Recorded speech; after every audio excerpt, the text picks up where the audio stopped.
Já que nós aprendemos o conceito de trabalho de uma força e variação da energia cinética, vamos aplicar em alguns exemplos. E o exemplo que eu vou fazer agora é um exemplo que diz o seguinte: numa estação de esqui, você tem uma montanha e tem duas pistas de esqui. Tem uma que é rápida para os mais talentosos e uma que é lenta para os principiantes. Ambas chegam no final da montanha. Só que uma é mais íngreme e a outra é menos íngreme. Tá certo? Então, uma é para aqueles que querem ir mais rápido e a outra é para aqueles que não querem ir tão rápido. Nós vamos esquiar, o nosso esquiador aqui é uma caixinha, e você tem dois esquiadores com a mesma massa, um que vai sair na pista 1 e um que vai sair na pista 2. Pista 1 para os experts, pista 2 para os principiantes. Ambos vão chegar aqui embaixo. Ambos vão atingir o ponto final com uma certa velocidade. A questão é, eles chegam com a mesma velocidade ou com velocidade diferente? No ponto final aqui. Aqui é o ponto final. Nós queremos saber quão rápido eles estão indo no ponto final.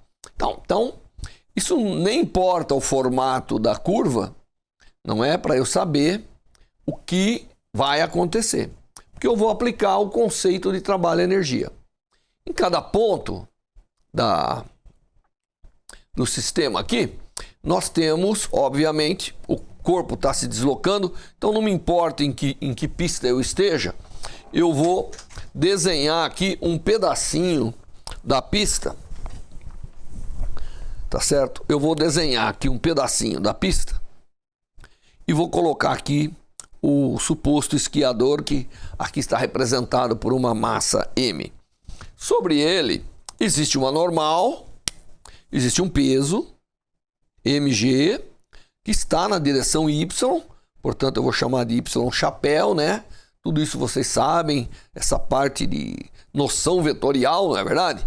Mas existe também uma força normal sobre ele que é perpendicular ao deslocamento. Tá bem? Então, o que acontece é que a força, de fato, normal, ela é perpendicular ao deslocamento. Portanto, como nós aprendemos que o trabalho é a integral do ponto inicial ao final da força escalar com o deslocamento, então a normal não vai causar nada porque ela é perpendicular. Ela não tem componente ao longo do deslocamento. Então, esse trabalho todo se resume ao trabalho da força-peso. Tá certo? Então, a trajetória que é constituída em cada ponto por um dx, quando esse corpinho deslocar um certo dl, que é um vetor, significa deslocar um certo dy e um certo dx. Então, o dl é, na verdade, o w é a integral do ponto inicial ao final de f, que aqui no caso eu já falei que a normal não vai contribuir, porque é perpendicular a dl. Portanto, é a força-peso, que é mgy,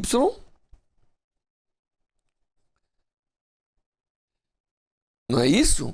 Vezes dx na direção x, mais dy na direção y. Ocorre que, naturalmente, a força-peso ela é perpendicular ao dx, portanto, essa contribuição do produto escalar dá zero. Restando apenas a integral do ponto inicial ao final de mg dy. Como mg é constante, é o peso, e dy não importa o caminho da trajetória, nós andaremos na vertical uma distância h, o trabalho, independente das pistas que eu tomei, ele é mgh. Esse é o trabalho realizado pela força total, que aqui no caso vai se resumir a força-peso, em qualquer pista que o esquiador Considere. Muito bem, se eu tenho trabalho para qualquer pista, então já é evidente que se os dois partiram do repouso com uma velocidade inicial 0, mgh, o trabalho do ponto inicial ao final, que é esse mgh,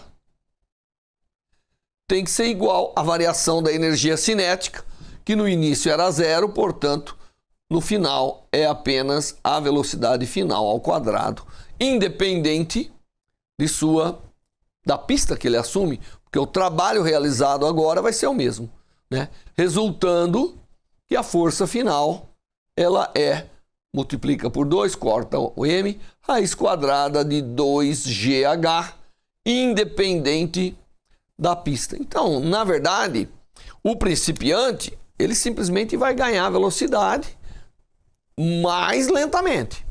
Que isso o teorema não diz pra gente. Tá bom? Mas ao final, quando os dois chegarem lá, eles têm a mesma velocidade.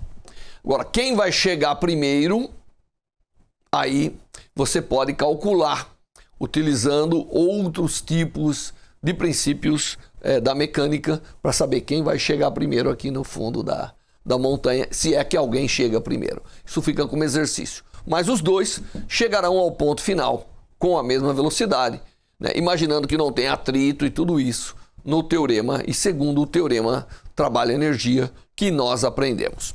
Muito bem, vamos então agora, fizemos esse exemplo, vamos fazer mais alguns exemplos. Vamos considerar agora um outro exemplo. E o outro exemplo que eu vou considerar aqui, eu vou tomar o seguinte. Eu vou considerar que sobre um corpo, então esse é um exemplo 2. Sobre um corpo, age uma força F igual a alfa x quadrado. É uma força complicada, é um coeficiente vezes x quadrado. E a pergunta que a gente tem é o seguinte: qual a velocidade após percorrer uma distância d? Qual velocidade após percorrer uma distância d? Claro que a força é sempre igual a massa vezes aceleração, nós podemos trabalhar, mas se você usar o teorema trabalho-energia, você tem aqui um problema unidimensional, onde você tem uma força que varia com a posição. Ele começou aqui numa posição x, né, x inicial, que eu vou chamar x inicial igual a 0, e vai chegar num x final igual à distância d que eu quero. E eu quero saber qual é a velocidade. Bom, simplesmente eu calculo o trabalho da força entre o ponto inicial e o ponto final, que aqui no caso é alfa x quadrado vezes dx. Tá certo? É uma força que escala com o x quadrado na posição. Isso é igual a exatamente 1/3, né, de alfa x ao cubo. X ao cubo entre o ponto 0 e o ponto d. Portanto, isso é igual a 1/3 de alfa d ao cubo. Então, isso é o trabalho realizado. E o trabalho realizado é a variação da energia cinética. Tá certo? Portanto, o trabalho realizado, 1/3 de alfa d ao cubo, é igual a meio de m vezes v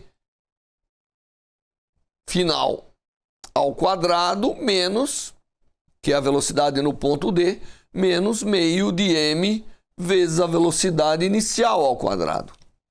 Se a gente, por simplicidade, vai adotar que a velocidade inicial é 0, ele saiu do repouso, então no repouso ele tinha velocidade inicial igual a 0, também é condição dada, nós sabemos que a velocidade ao atingir uma distância d é exatamente 2/3 de alfa d ao cubo sobre a massa raiz quadrada.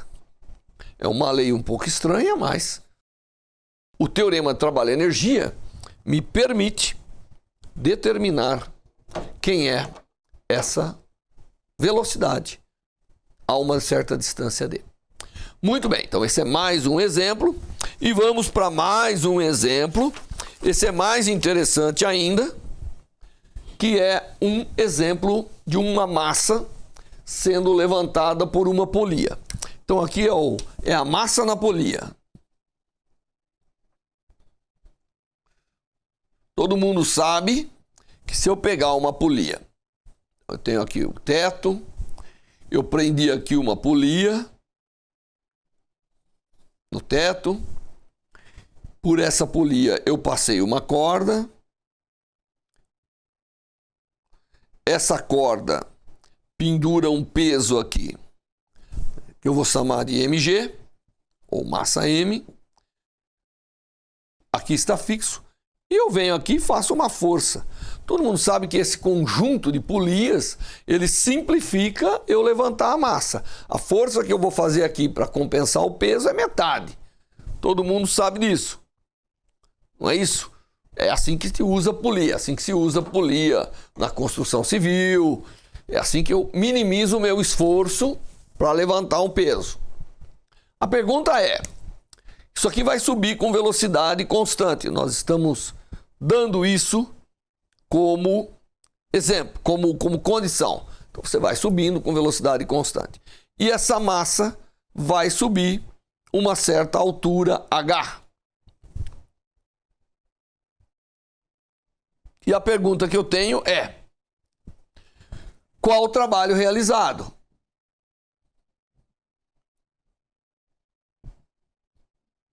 Será que o fato de eu fazer um esforço menor minimiza o trabalho que eu vou realizar ou não? Muito bem, então nós temos que imaginar que aqui tem um ponto de apoio no qual está se fazendo a força F, tá bem? E ele vai levantar a massa com velocidade constante até uma altura H. Então, se eu perguntar qual foi o trabalho realizado pela força peso, obviamente o peso subiu H. Então, alguém teve que realizar um trabalho, que aí no caso é a integral do ponto inicial ao final do menos mg, que está para baixo, e a massa vai subir, é M maiúsculo, né? Então é menos mg. Na direção y, dy, tá certo? Escalar, né? Posso fazer assim. E obviamente esse produto escalar dá o produto, então dá a integral.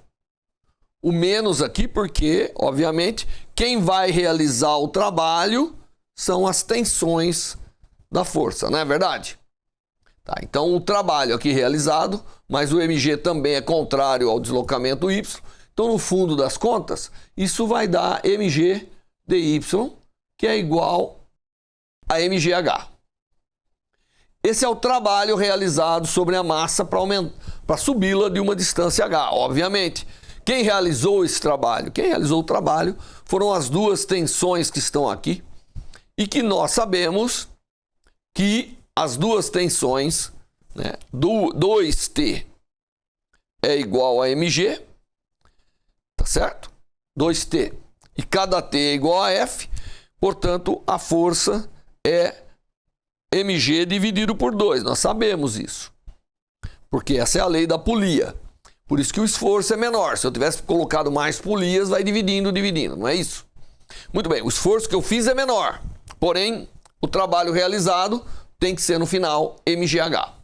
Aí a pergunta agora é, esse é o trabalho que foi realizado sobre o peso. Qual foi o trabalho realizado pela força? Se a força é menor, significa que ela foi menor? Será que a gente pode fazer um trabalho menor de um lado e aquilo representa um trabalho maior do outro lado? Não, né? Mas vamos verificar isso. Porque para deslocar a massa de uma altura H, o ponto de apoio tem que deslocar para baixo uma altura 2H. Portanto, do ponto inicial ao ponto final da força F, ele teve que deslocar 2H. Isso, F integral dy, tá certo? É igual, mas F é mg sobre 2. Então isso aqui fica mg sobre 2 vezes 2H, que é, na verdade, o mgh.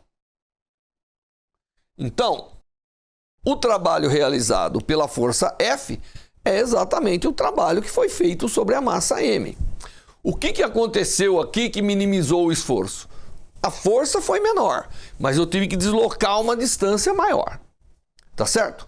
E a razão, o ganho que eu tenho de esforço, tem que ser compensado pela distância, porque no final das contas, no final do dia, o trabalho que quem está puxando realiza tem que ser igual ao trabalho feito sobre a massa M. Ninguém ganha energia em sistemas mecânicos, tá certo? Se alguém ganha, outro perde. Muito bem, esse é um exemplo da polia. E agora vamos fazer mais um exemplo, que vai ser um exemplo do esforço para carregar um caminhão.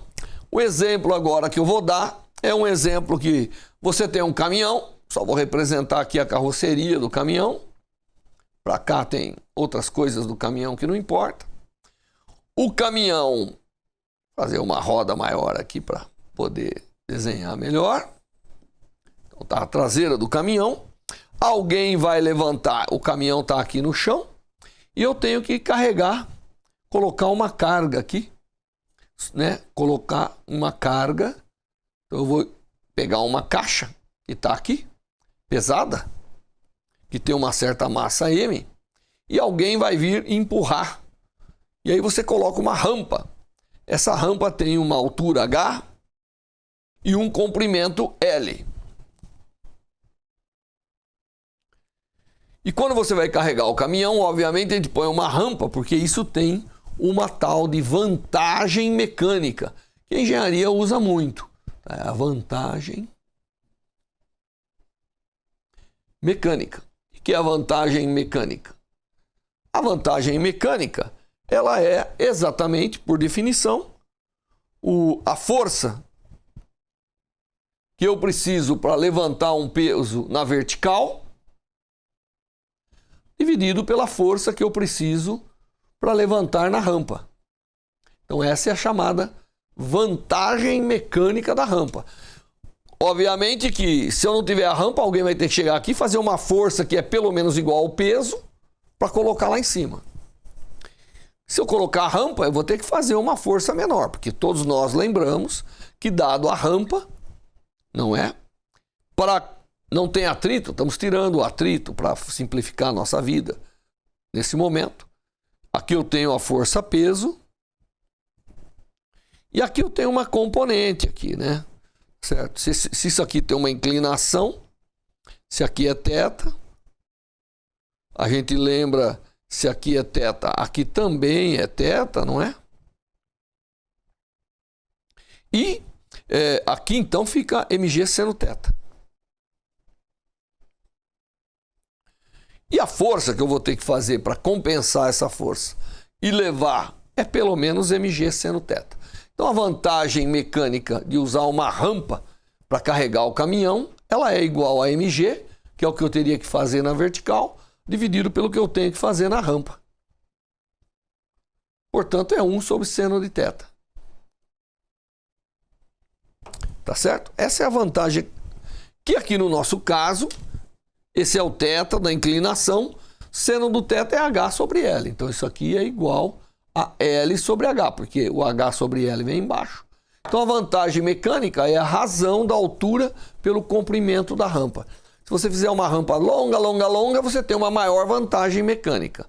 Tá certo? Para a mesma altura, obviamente. Por isso que você quer fazer uma rampa suave para ter vantagem mecânica. Aliás, isso aqui é aplicado muito nessas rampas de acesso para cadeirantes, né? Você tem que ir num lugar que ele consiga. A vantagem mecânica é tal que ele consiga, com o esforço das suas mãos, levar o próprio peso. Vai ter que percorrer uma distância maior. Então existe vantagem mecânica e essa é a definição. A pergunta é, aonde eu trabalhei mais ou menos? Se eu pegar aqui e levantar e colocar aqui, ou se eu arrastar aqui, aonde eu trabalhei mais? Então, nós temos que calcular dois trabalhos. Na vertical, todo mundo nessa altura do campeonato já sabe calcular facilmente o trabalho na vertical, e esse seria mgh. Tá certo? Não tem dúvida. Porque eu preciso fazer uma força na direção vertical. Na rampa, o trabalho realizado na rampa, ele é igual à força mg seno θ vezes o L, que é a distância percorrida. Só que seno de θ é H sobre L. Então isso aqui é igual a mg, H sobre L vezes L, L cancela, portanto, é o mgh.